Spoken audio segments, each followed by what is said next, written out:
set up the retreat under Prabhuji's direction in New York. So we wish him huge success with that. It's a wonderful endeavor, giving hope and aspiration for many devotees, not just in America, but around the world, seeing that happening. So Rasik, warm welcome. Over to you, Prabhu. Thank you. Hare Krishna, Dhanavad everybody. So nice to see you all. So nice to hear from Shyam Prabhu, fond memories with Shyam Prabhu and such beautiful stories. It's so wonderful hearing from all the devotees and connecting to Gurudev with all our spiritual family. So I'll speak for 30 minutes or so, offering my Dandavat Pranam to my beloved Guru Pada Padma, Param Aradhyatam, Shri Srimad Bhakti Vedanta Narayan Goswami Maharaj Srila Gurudev, and unto their entire Rupanuga Gaudiya Guru Varga, and to all assembled Vaishnavas and Vaishnavis here and around the world. So honored to participate in this glorification festival, continuing throughout the year, organized by our wonderful sanghas in England, London, Yashodanandan Prabhu and everybody. So wonderful what you are all doing.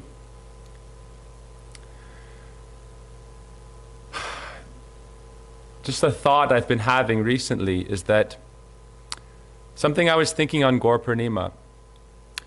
Why did Mahaprabhu not write more books? You know, what would be, he's Krishna, he's Radharani with the mood of Radharani, but yet Mahaprabhu gave us 8 verses. As if to say, I want you to focus very deeply on this thing. Don't get distracted because there's so much information out there that there's a risk of making our focus on something that is not the most essential thing, especially in the age that we are in, where time is limited, intelligence is limited, and we're also busily occupied in various pursuits. So Mahaprabhu said, focus on this one thing. What is our spiritual journey towards the ultimate goal of life, which is that divine love and relationship with Sri Krishna, understanding also the significance of Srimati Radhika and aspiring to serve Krishna under her guidance. And that idea of that spiritual calling towards Sri Krishna being the most important thing. And that the basis of that all is we are all seeking for sweet relationship and love. And how can we experience that in the highest potential in the transcendental life? And so what I feel was also very significant with Srila Gurudev and our time with him is that he, again, when he came, he gave us that focus. Become one-pointed. Anya bilashta shunyam. Become void of all other desires. Even for development of knowledge, fruitive activity, in the name of religiosity, and all these things. Just develop one-pointed devotion. And that is the true goal. And that devotion will lead to the awakening of ecstatic love. And Srila Gurudev exemplified that by his character, by his sweet dealings with the devotees. And that is what was so powerful about meeting such a personality as Srila Gurudev, is that his presence beamed out, radiated this sweetness of Braja Bhakti.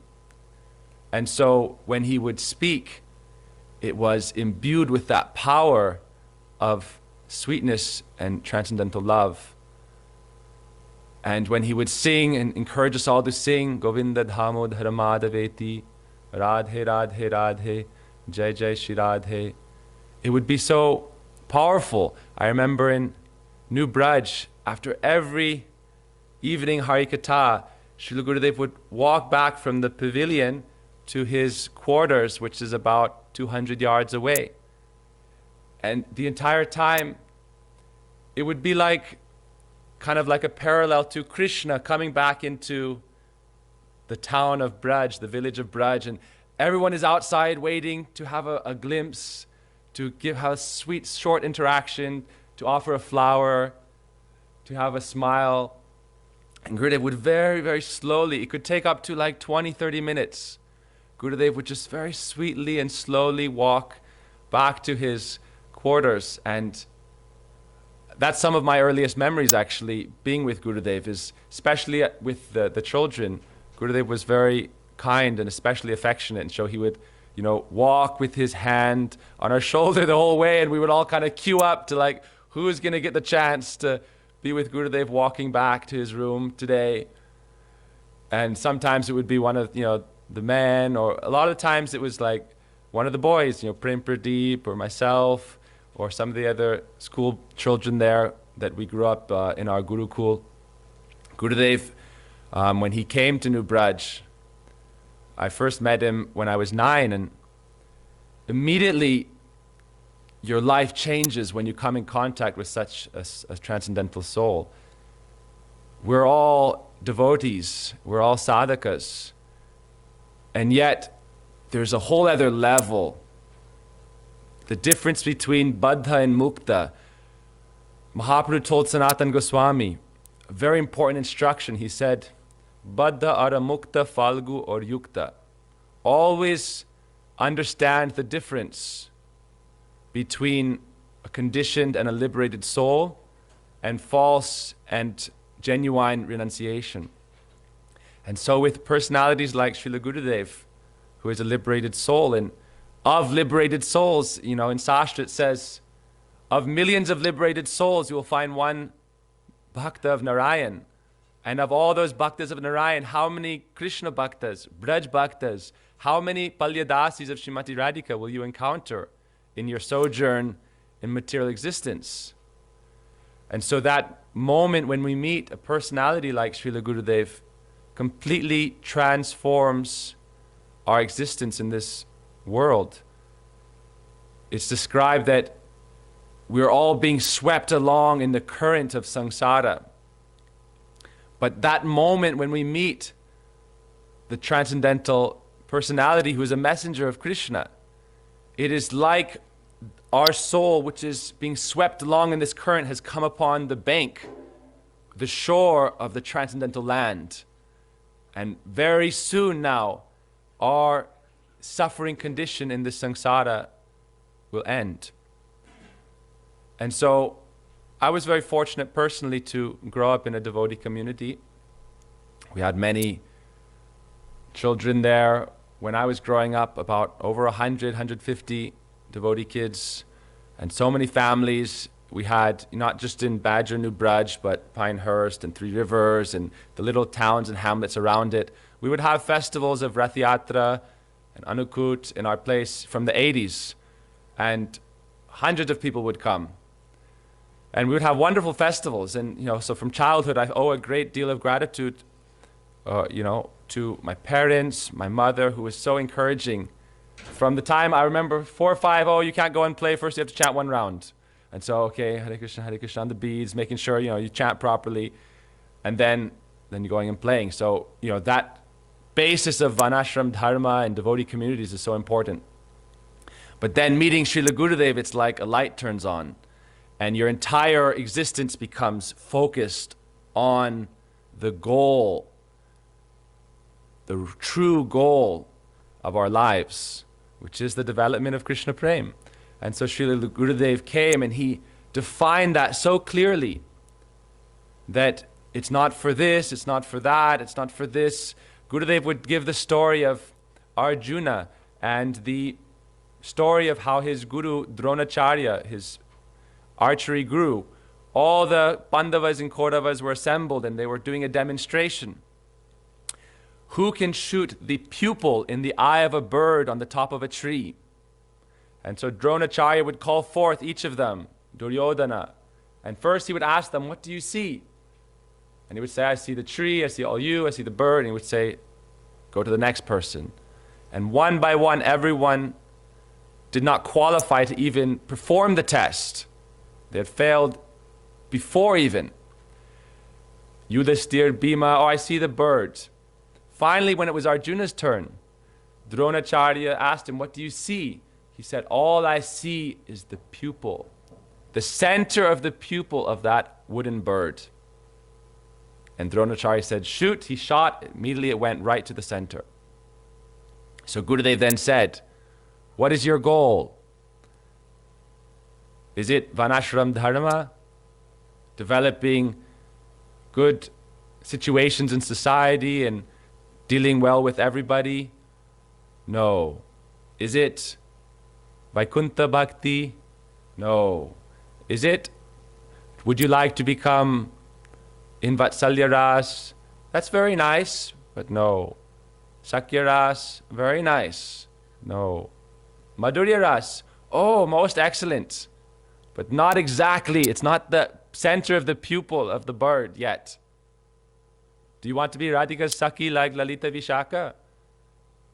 Padabjayostava vina varadasya meva nanyat kadapi samaye kila devyache sakyayate mamo namostu namostu nityam dasyayate mamo rasostu rasostu satyam. Oh Gurudev, what have we learned from you? I offer pranam again and again to the position of the Sakhis of Srimati Radhika, like Lalita Vishaka.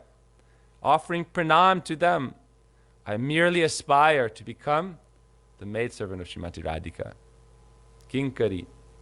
Therefore, Srila Gurudev showed that every time he would give his invocation to speak, he would say, Tavevasmi, Tavevasmi, Najivami Tvaya Vina, Iti Vigyaya Radhe Tvam, Nayamam Sharanantike.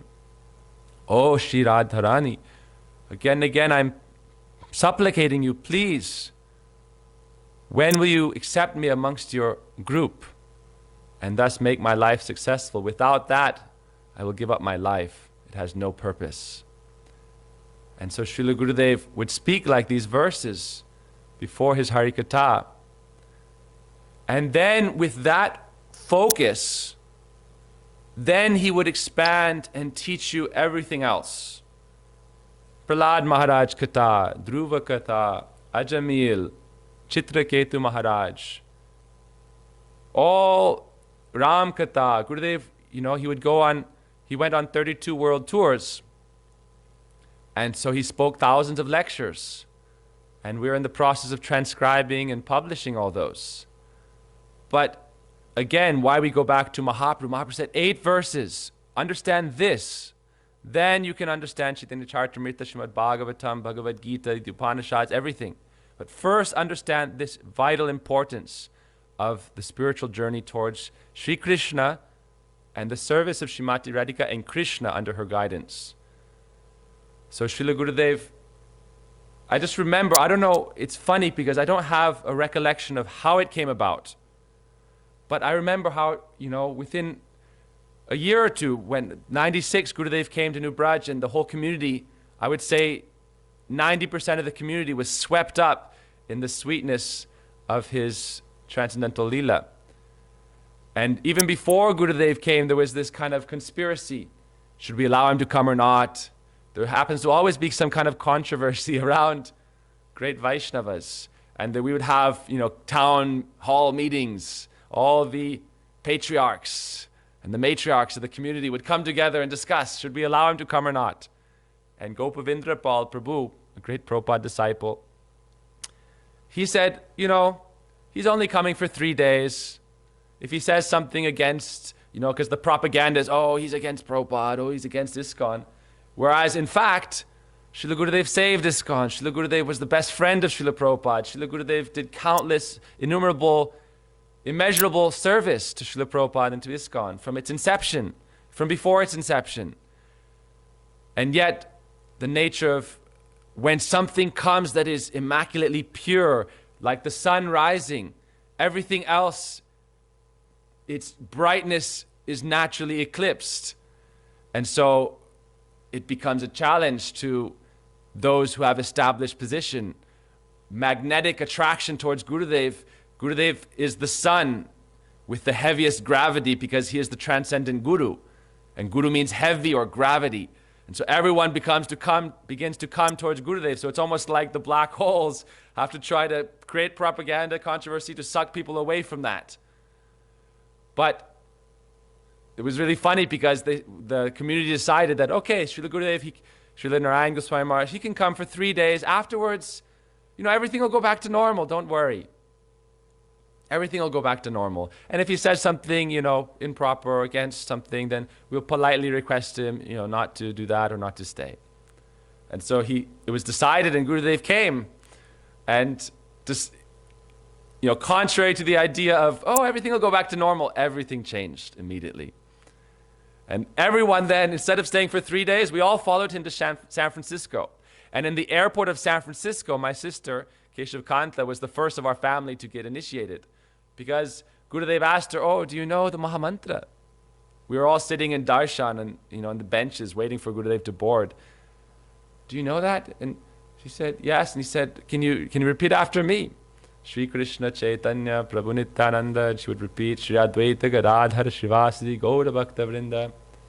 Hare Krishna, Krishna Krishna, Hare Hare, Hare Rama, Rama Rama, Hare Hare. And that way he, Brahmanda Brahmite Kona Bhagavana Jeev, Guru Krishna Prashade Bhai, Bhakti Lata Beach. Srila Gurudev very mercifully, it is said that by Krishna's mercy, we meet a genuine associate of Krishna as his messenger in this world, or Guru. And then by that Guru's mercy, we come to Krishna. So in 97, we all followed, myself and my father, we went to Kartik that year. And that year, my father in Kartik got Diksha and I got Harinam. So I was 9 at the time. And my father got Diksha. I remember we had darshan with Srila Gurudev afterwards. He gave me my name before I was Ram. So one of the things, again, bringing back the focus from Srila Gurudev, a lot of our family in general, there was kind of, we didn't understand exactly what is the highest aspiration of being in Braj and serving in Krishna Lila. And Gurudev gave us that. And so a lot of my family, my sister was Kunti. Gurudev gave the name Keshavakanta. My other sister was Rukmini. Gurudev gave the name Ragalata. My other sister, I have lots of sisters, Kanyakumari. Gurudev gave the name Kanupriya. My other sister, Madhavi, Gurudev gave the name Madan Mohini. And my littlest sister, she had the name Govinda Sundari. And Gurudev said, very nice. I'll keep it. Braj. So my name was Ram, but then Gurudev said, you are Rasik Mohan. Braj focus again. But my father, he was before Advaita Acharya, and Gurudev gave him the name Nanda Gopal. Actually, first it was a different name with like an A starting, but it wasn't so much Braj centric, and it was so he said, give me something Braj related, so Nanda Gopal. But that year when my father got Diksha, I remember being in the room with Gurudev, and just very innocently, I was like 9, My father got Diksha, so I was like, Gurudev, when is my turn? Like you're giving him the second level, And so Gurudev said, maybe next year a new Braj. I said, okay, I'm going to hold you to it, Gurudev. And he said, okay, we'll see. So when he came to New Braj in 97, the rest of my family all got Harinam. But Gurudev was very merciful and he gave me Diksha. And I remember my Gurukul teacher, Brajendra Nandan Prabhu, was also there in the room, and he again heard the mantras. Gurudev would sometimes mercifully allow us to again hear the mantras, to kind of again strengthen our conviction and strengthen our focus, because Gurudev would also explain them in brief, very sweetly. So from that time onward, just being in the association of the devotees in those festivals, it's something that's really incomparable.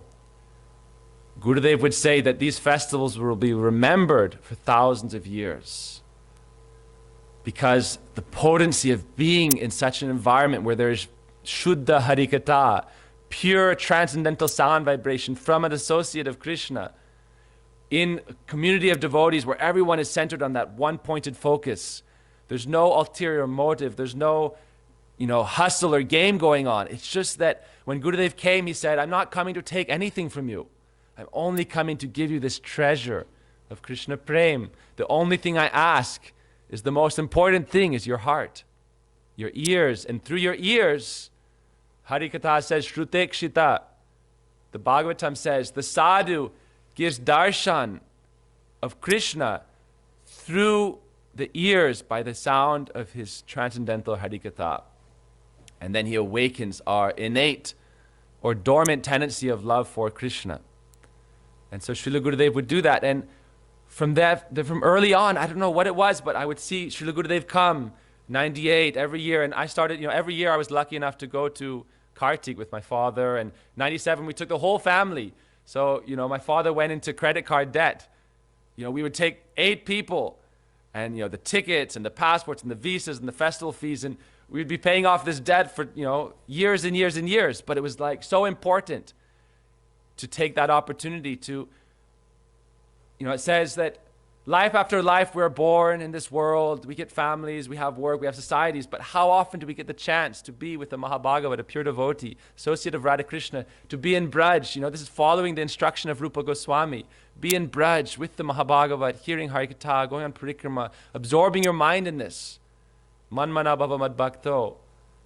Then your life becomes truly successful. So we would all just follow around behind Gurudev in this kind of transcendental caravan, going to Europe, going to Australia, going to Maui or Hawaii, the big island, going to Alachua, going to Houston, going to San Francisco, to Los Angeles. Everyone would do whatever they could, Our whole clock of this yearly calendar revolved around Kartik, Navadvip Parikrama, New Braj Festival, Houston Festival, Alachua Festival, London Festival, England, if it was France, or if it was Germany, or wherever it would be, everyone was thinking, how will I get to the next festival?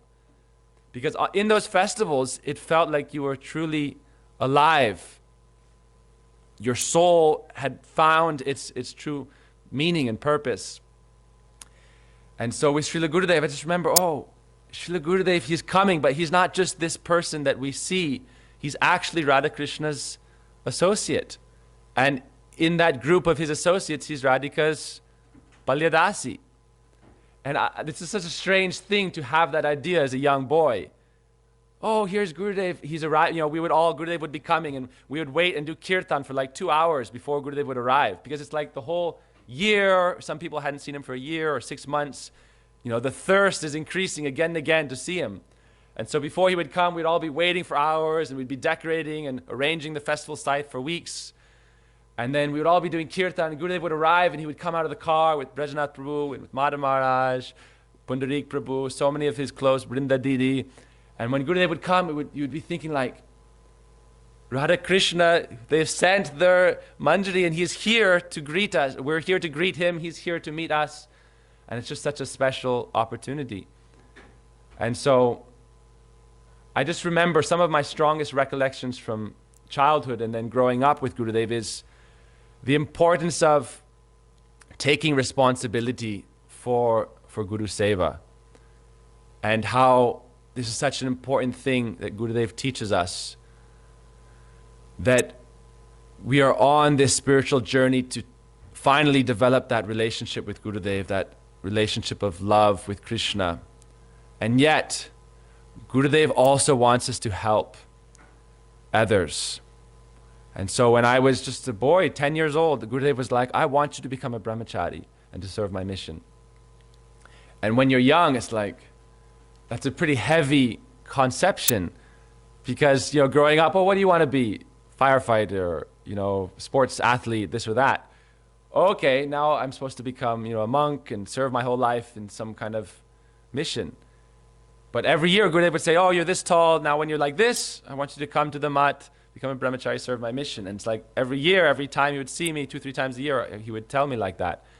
And so I grew up with that sense of the need for a sacrifice and responsibility to serve.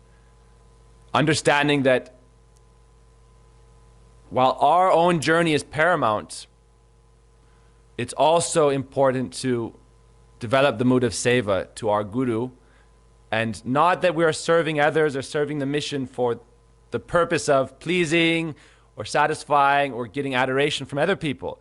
No, Gurudev desires this. He's on this mission himself, and he just is looking for people to follow him on this path, because in the service of that mission, we can again and again come closer on our own spiritual journey towards that goal, and following the Shikshastakam, developing that mood of, oh Krishna, however you want to accept me or reject me, I'm yours.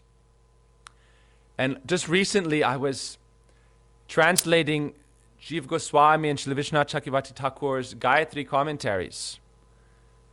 And the Goswamis write specifically about when they discuss the aphorisms that the Mayavadis, impersonalists, propagate, that Tattvamasi, you are that, you are God, and you just have to forget that God has forgotten that he is God, and he is now in bewilderment, and he thinks he's the jiva in this world, and ultimately you are that. And the Goswamis say, no, that is a misinterpretation, and they give the proper grammatical setup of the aphorisms and say, no, it means I am yours. It means you are his. Tat tvam asi, you are his. And realize the necessity of developing that loving relationship with him, and that can give your soul true meaning. And just yesterday we do a weekly Jaiva Dharma study group where we all sit and read and discuss. And we're reading in the 2nd chapter about Advaita Siddhi, the perfection of true yoga. Yoga means coming together. Gurudev would say, why do we pray like this? It's a universal symbol of prayer.